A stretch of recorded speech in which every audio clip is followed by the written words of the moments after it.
okay. You are Locked On Golden Gophers. No matter what we're going to do here, we're just going to keep rowing. Your daily podcast on the Minnesota Golden Gophers. However it turns out, we're just going to keep rowing.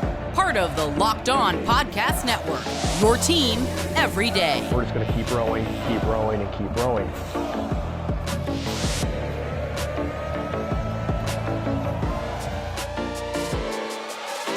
You're listening to Locked On Golden Gophers, part of the Locked On Podcast Network, your team every day. My name's Kane Rob, host of the podcast, former collegiate football video coordinator and recruiting assistant, here to talk Golden Gophers with you each and every day of the week, Monday through Friday. And today we've got Gophers hockey analytics and reporter for Gopherhole, plus a man of many talents, as you all know, in positions with hockey analytics and scouting. Please welcome friend of the show, Dylan Loucks. Welcome back, Dylan. Yeah, thanks for having me. Excited to get back on, and a good time of the year.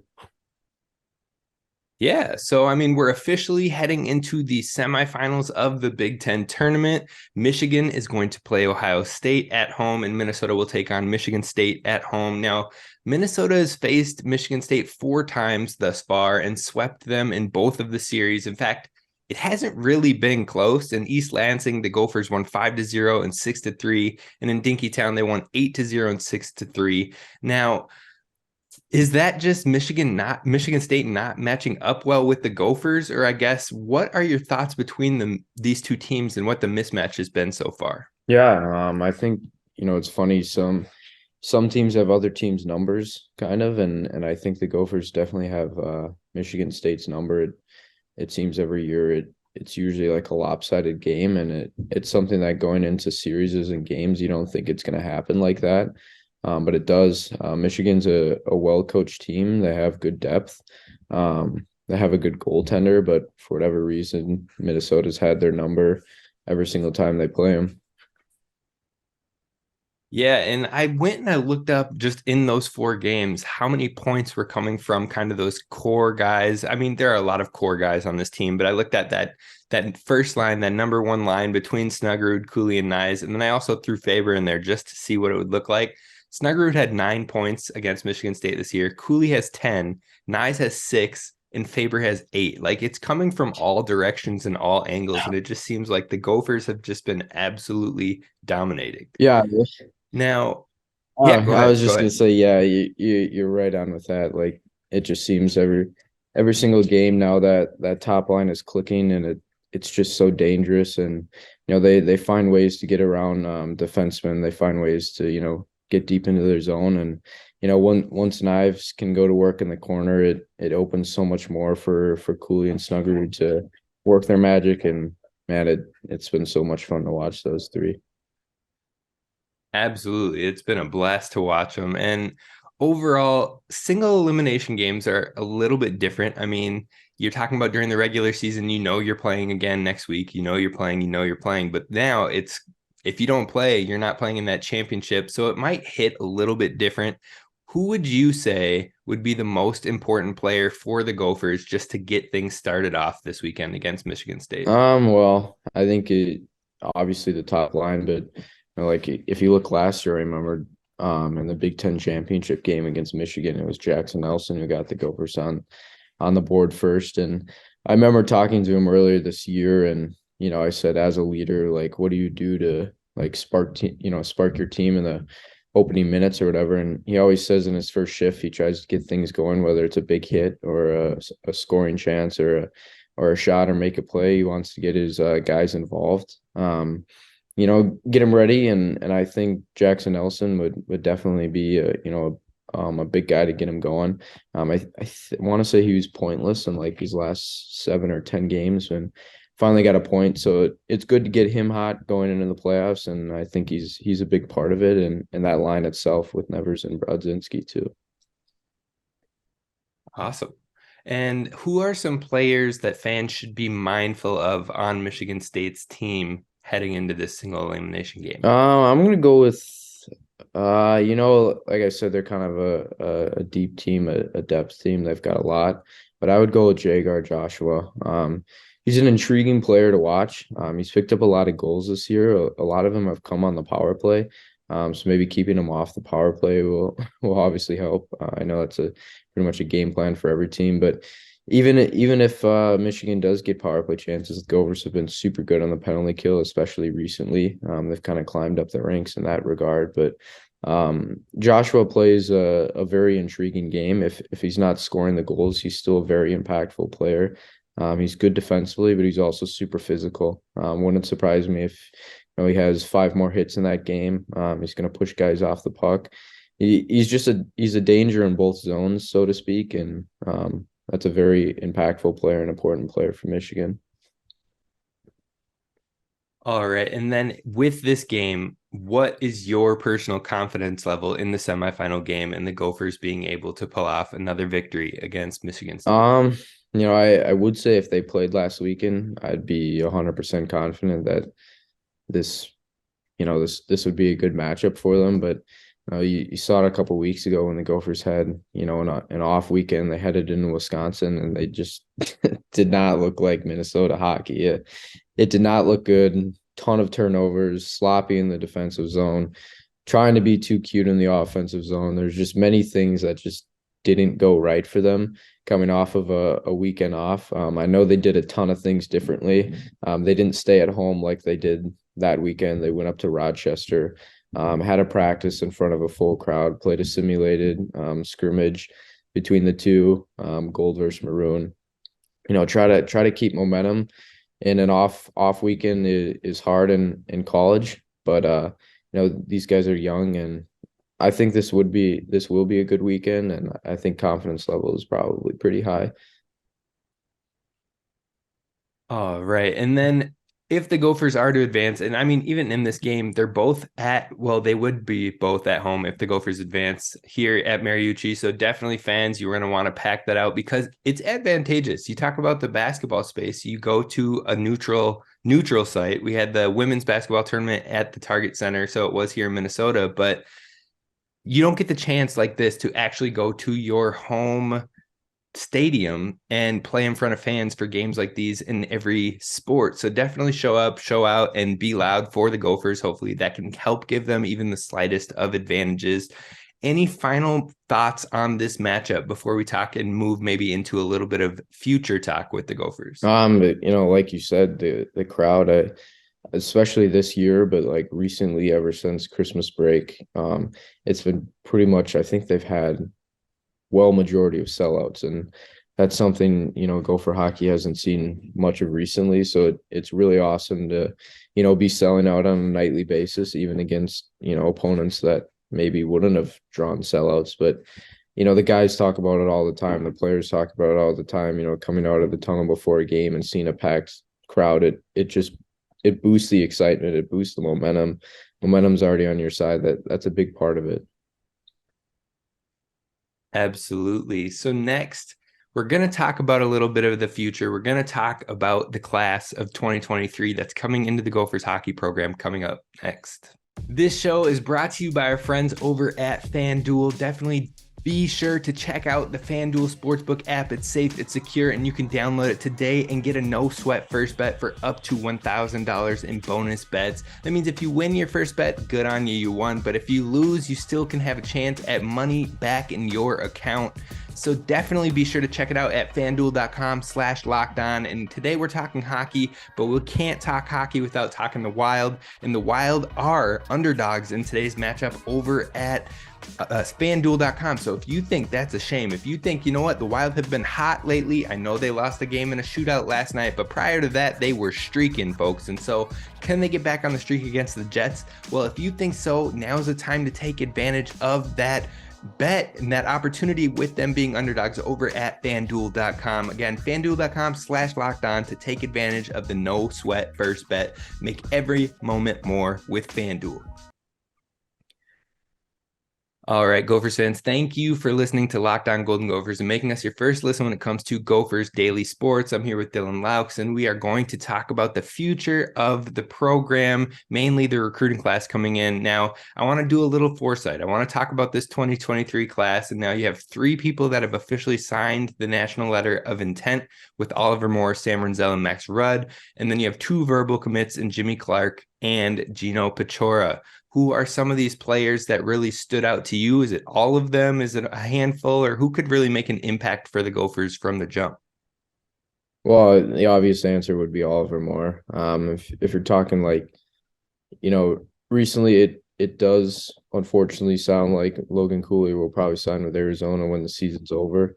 So Oliver Moore is going to play a massive, massive part in kind of taking that step and almost like replacing Cooley, which is definitely not an easy task to do. But I think he is extremely offensive. This is a kid who, before the season started was being slotted as maybe like a 20th or late first round draft pick. I've seen him now jumping all the way up into the top 10 draft picks, and that's obviously extremely exciting for Gopher fans. But no, he kind of plays a similar style. He's smaller, but he's that guy. I mean, I've never seen a guy skate as good and as fast as Oliver Moore does. I mean, you're talking about, back then when Sammy Walker was here, how he skates, how quick he was, how dynamic offensively that is. It's kind of the same player, and with Cooley now too. So Moore will definitely be exciting. Like you said, Sam Rinzel is obviously going to be a very intriguing player. With Jackson Lacombe leaving, signing with the Ducks, likely. Ryan Johnson likely signing with the Sabres, and then Brock Faber will probably sign as well. That's three defensemen that are going to be missing for next year. And Sam Rinzel, there's no doubt in my mind he can step in right away and play some meaningful top 4 minutes. This is a guy who's just drafted first round out of high school. So there's a ton of skill, ton of potential in his game. He could quarterback a power play if need be, and he'll be very intriguing to watch too. And then like you said, Max Rudd, he's a bigger defender, but I think he's going to play some important minutes. You talk about Ryan Johnson and how he kind of shuts down opposition. Maybe doesn't get all the points that, fans think defensemen should get, but Rudd kind of plays a similar game. He's more defensively. He's put up some points. He's been on the power play. He's done a lot of things right with Stampede. So he'll also be an intriguing player. I know a couple of people that are really excited to have him come in, and I think he's going to be a big part in playing sound defensively. I love it. I love the info. I love the feedback. And so we know Sam Rinzel got drafted in the first round last year, like you said, 25th pick to the Chicago Blackhawks. Oliver Moore, possibly a first round draft pick this year, maybe even top 10. Do you think Max Rudd or Jimmy Clark have any chances at the draft this year? Or maybe is that something they'll have to show they can prove it at the collegiate level before they can get a look that way? I think maybe a little of both. Rudd obviously has the potential. Clark too. It could be like a Connor Kurth situation where they get snagged in the later rounds. And I think it's worthy. They obviously have that potential. And just recently, you hear like NHL GMs and scouting staffs just rave about the Gophers and the staff they have and what they do for the players. And I think that's a big part of it is they know that they can get someone drafted and not have any other teams focus on, taking their guys from them. But like you said, Clark, Rudd, they obviously have potential to be drafted. It could be like a Luke Middlestead situation. This is a guy who's going in his third year in the draft, which is a rare case to be able to enter in the draft his third year. I don't think any teams will make mistakes on not taking him this year. What he's done with the Gophers this year on the back end has been very, very special. And I think, teams might learn from that. I love it. And do you think, you kind of touched on it a little right there, but do you think that with what the success the Gophers have shown over these last few years, especially with this coaching staff, that teams are more willing to maybe take a shot on those true freshmen coming in the later rounds because, they've proven well, or they've seen these late guys prove some success with this coaching staff? Yeah, for sure. I think, one guy would be Connor Kurth. Like, I think we were all kind of surprised when he was taken. This is a guy who just ripped up the USHL, ton of goals, over 30. And now with the Gophers, he hasn't had, all the points that maybe people were expecting. But this is also a guy who's only getting like 9 minutes a night just because of how deep this Gopher team is. But, Connor Kurth has the potential to be like a 15 goal scorer for the U, and that is going to be huge in the next coming years. I think he's a real good example of that NHL teams, scouts, GMs, they see the potential and know that, this is a guy people not want to say like will pass up on, but probably are passing up on. And there's a ton of confidence in what Motzko does here and his staff. And Kyle Dubas said it earlier. It's been absolutely huge for Knives and what Motzko's done for Knives in his game, and utilizing his strengths and getting the most out of Knives has been nothing but great for the Maple Leafs and what they want to see out of Knives. So, like you said, I think that is going to be big confidence for teams going forward. All right. So then with this class that we just talked about, plus young guys that'll most likely be back, like a Brody Lamb, Connor Kurth, Chesley, but sounds like Snuggerud will likely be back for a sophomore year too. But then you also have Knies leaving likely, Faber leaving likely, Lacombe, Rijo, maybe even Cooley, like you said. What is the ceiling for this team next season, even with those departures? Yeah, I think it's going to be tough. Last year was my first year on the beat, on the job, and I thought, man, this team's going to take a big hit. Losing Walker, losing McLaughlin, losing Ben Myers, losing some of the guys through the transfer portal like Perbix and Sorensen, and the guys that left. Not to say that I didn't think they'd be this good, but it's probably going to be the same situation. Obviously, you hope Cooley comes back. Sounds like he's probably not. It's huge that Snuggerud's coming back. But like you said, Lamb and Kurth, these are guys that are going to slide right into the top six. And, we've seen it this year when they've gotten that potential, to get those minutes, to get big minutes. They've shown that they're extremely worthy of it.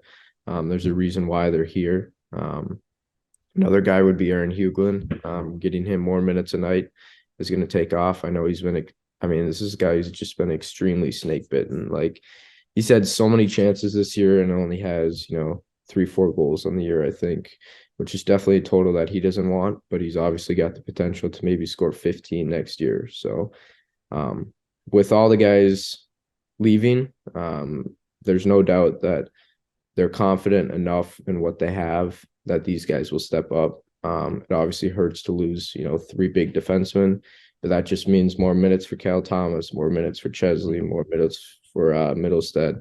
And then, Fish is coming back, Stodiker's coming back. It's already a deep enough decor that even with those 3 guys leaving, they probably won't skip that much of a beat.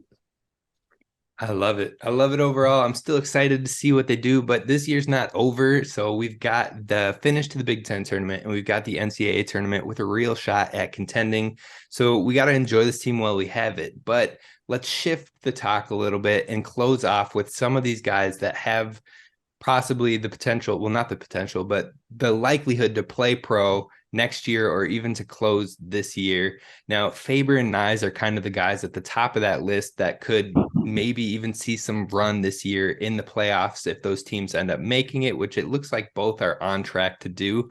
So how much do you think they could contribute for the Wild or the Leafs immediately?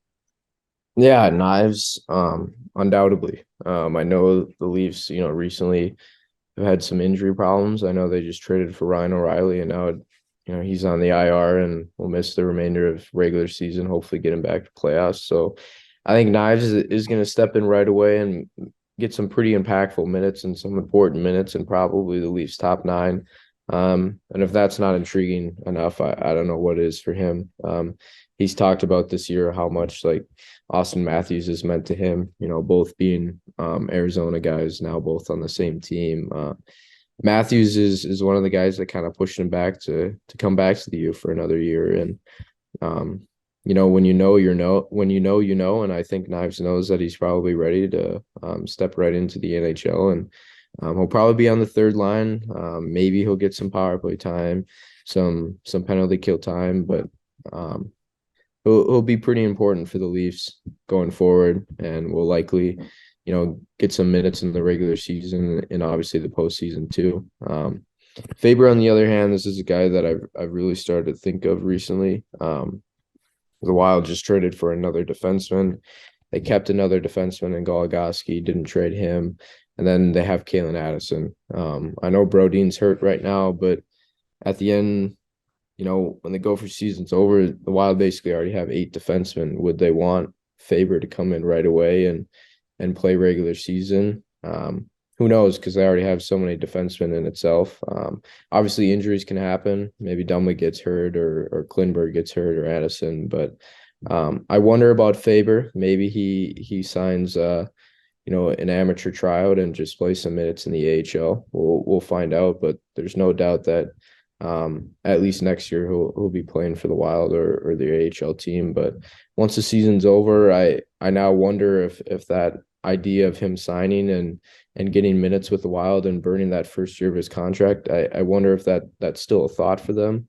I don't really know, but again, he could sign a PTO, so to speak, for the AHL. I believe he could do that, and then he could play some minutes down there too, and that wouldn't burn a first year of his contract, which would obviously be very nice. Gotcha. Yeah, I definitely didn't know the back end of that with Faber. So it'll be something to keep an eye on if he does kind of burn that first year or not. But do you think, moving over kind of to what you had discussed with Knies, if he burns that first year, which it looks like he possibly would, and gets that playtime right away, is it a case where you'll likely see him at the NHL level next year as well? Or could it depend on how he plays in that playoff run, and he could maybe see some AHL time as well? How do you really project that going? I think a little of both. Like, if you look at some teams are really picky about it.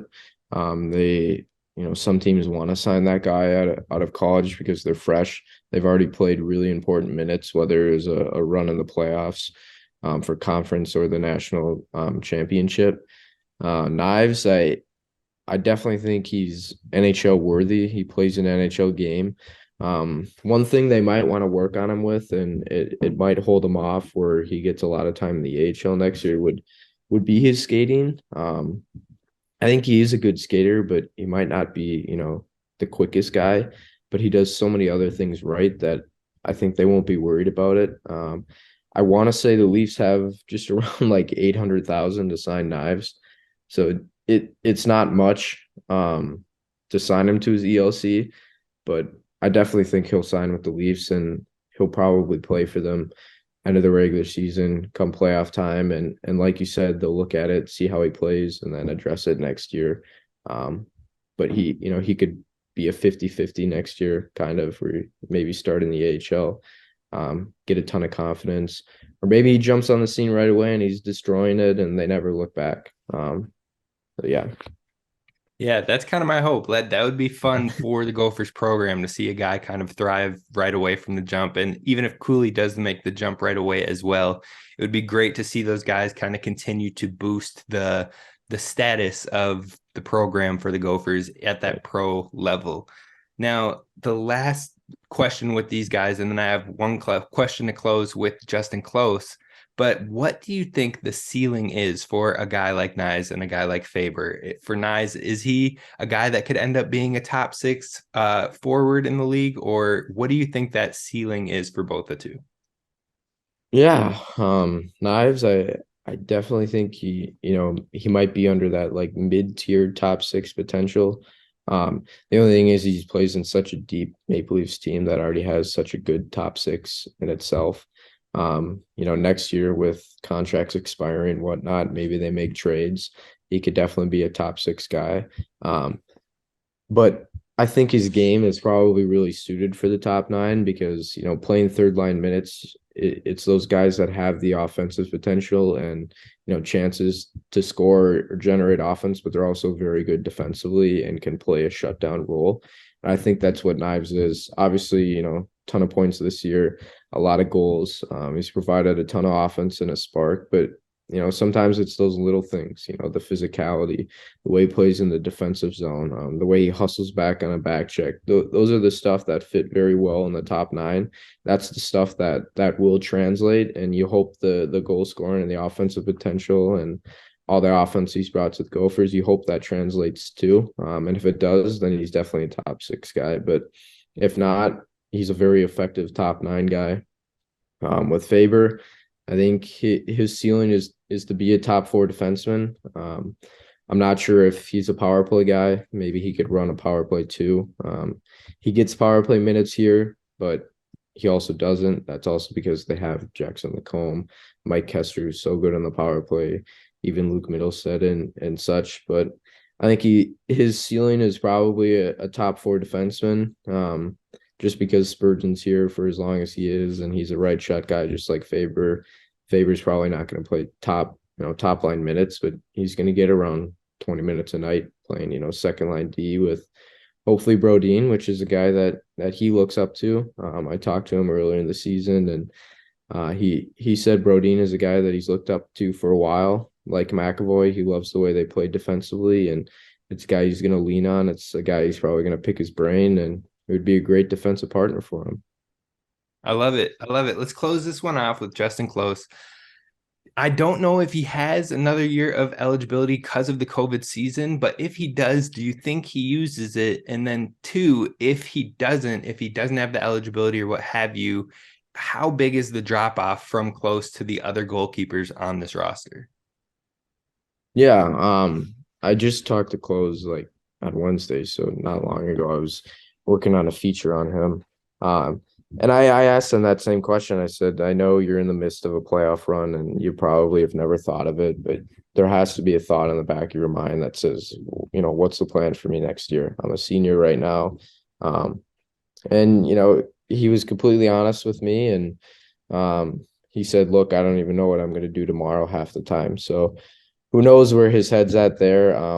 I do definitely think that he's got potential to maybe sign a contract with an NHL team, or at least an invite to camp. I definitely think you'll probably see that if he doesn't turn the route to come back. But what he's done for this program is unmatched, really, the way that he stepped in just about a year and a half ago, really, and has kind of taken it over as a starter. I definitely think that's opened some eyes for NHL teams.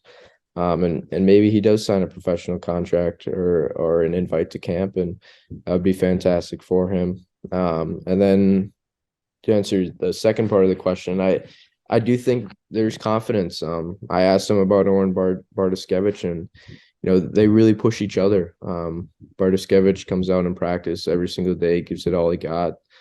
Just loves to stop pucks in practice. Look, he gets to practice against one of the best teams in the league, which is only going to help him even more. So I think they're confident in Bartoskevich. They're confident in Gino, who's coming in too, who will be possibly their backup. I wonder about Zach Wees and if they trust him to be the backup. I know a lot of guys love him, the way he has fun in practice and stuff, but there's definitely a confidence level in Bartoskevich, and I think being a junior next year, he's gonna get a good opportunity, whether or not if Close this year or not. Got it. Well, thank you again so much, Dylan Loucks with Gopherhole, Gopher Analytics. Let the people know where they can follow you on the social media platforms and what you're working on. Yeah, just I guess stay in touch with the Twitter, Dylan Loucks 4, and then just keep in touch, Gopherhole. It'll be tons of articles there, and then I'll be covering the high school state tournament as well. A couple of future Gophers playing in that, so that would be fun to watch and cover. So all that will likely be on the Twitter, and some articles will come out too. But appreciate you having me on. Yep, absolutely. And I think I'm going to try. We'll see if we can make it work with all the schedules, but we'll get like a hockey round table going before that NCAA tournament comes. Get our guy Alex Micheletti and hopefully Sam Ekstrom all on the show and talk some in-depth Gophers with the tournament. But that's going to do it for us here at Locked On Golden Gophers. We'll see you next time. Definitely be sure to hit subscribe on YouTube, and I'll see you tomorrow.